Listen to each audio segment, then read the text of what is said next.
कुरान, सून्त और उलमा के इत्तिफाक इजमा के मुताबिक चोरी हराम है। अल्लाह ताला ने इस फेल की मजम्मत की है और उसके लिए मुनासिब सजा का भी हुक्म दिया है। चोर के लिए हद की सजा इसका हाथ काटना है। अल्लाह ताला का फरमान है, तर्जमा, मर्द और औरत चोर के दाहिने हाथ कलाई के जोड़ से काट दो, इसके बदले में जो उन्होंने किया है सजा के तौर पर अल्लाह की तरफ से इबरतनाक अज़ाब, और अल्लाह गालिब हिकमत वाला है। नबी अकरम सल्लल्लाहु अलैहि वसल्लम ने फरमाया, रुब दीनार ऐसे जायद की चोरी पर हाथ काट दिया जाए। बुखारी अल-हुदूद 6291। नबी अकरम सल्लल्लाहु अलैहि वसल्लम ने चोर पर लानत भेजी क्योंकि वो मुआशरे का बिगाड़ने वाला उनसर है, और अगर उसे सजा ना दी जाए तो इसका बिगाड़ फैलकर उम्मत के जिस्म को मुतासिर करेगा। अब सल्लल्लाहु अलैहि वसल्लम ने फरमाया, अल्लाह ताला इस चोर पर लानत करे जो अंडा चोरी करे और उसका हाथ काट दिया जाए, अरस्सा चोरी करे और इसका हाथ काट दिया जाए। बुखारी अल-हुदूद 6285। ये बात इस हुक्म के कती होने की दलील है कि कुरैश की एक नजीब ज़ादी ने नबी अकरम सल्लल्लाहु अलैहि वसल्लम के ज़माने में चोरी की थी और उसामा बिन ज़ैद इसकी सिफारिश करना चाहते थे। नबी अकरम सल्लल्लाहु अलैहि वसल्लम गज़बनाक हुए और फरमाया, क्या तुम अल्लाह ताला की मुकर्रर करदा हद के बारे में सिफारिश करते हो?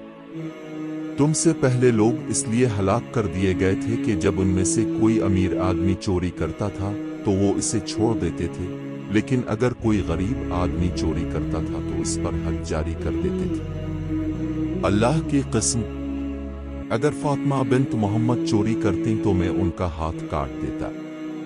बुखारी अहादीस अल-अंबिया 3216।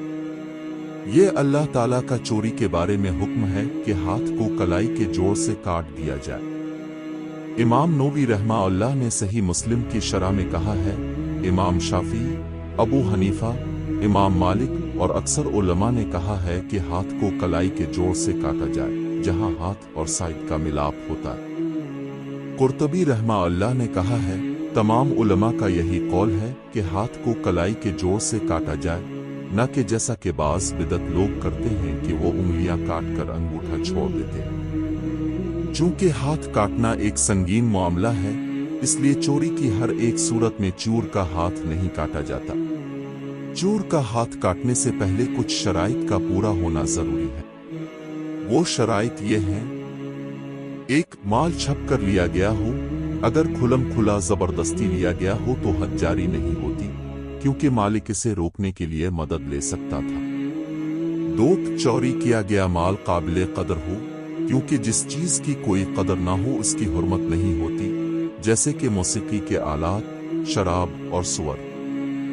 3. चोरी किए गए माल की कीमत एक खास हद से ज्यादा हो, जो 3 इस्लामी दरहम आ चौथाई इस्लामी दीनार और उनके हम वजन दीगर करेंसी के बराबर हो। 4. चोरी खुद साबित हो, खा 2 आदिल गवाहों की गवाही से या चोर के 2 बार इकरार से। 5. जिससे चोरी हुई है वो अपना माल वापस लेना चाहे, अगर वो ना चाहे तो चोर का हाथ नहीं काटा जाता।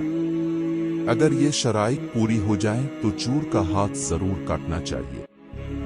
अगर ये हुक्म इन मुआशरों में लागू कर दिया जाए जो इंसानों के बनाए हुए कवानीन पर राजी हैं और अल्लाह की शरीयत को छोड़कर उन कवानीन को इख्तियार कर चुके हैं, तो ये चोरी की लानत के खात्मे के लिए सबसे मुफीद इलाज होगा। लेकिन अल्लाह ताला का फरमान इस बारे में बिल्कुल वाज़ेह है, जैसा कि कुरान मजीद में इरशाद है, क्या वो लोग जाहिलियत के ज़माने के फैसले चाहते हैं? और अल्लाह से बेहतर फैसला करने वाला कौन है इन लोगों के लिए जो ईमान रखते हैं। कुरान पाक अल्लाह ताला हिकमत वाले की कलाम है और उसका कानून और निज़ाम इंसानों के मुफाद के लिए बेहतरीन है।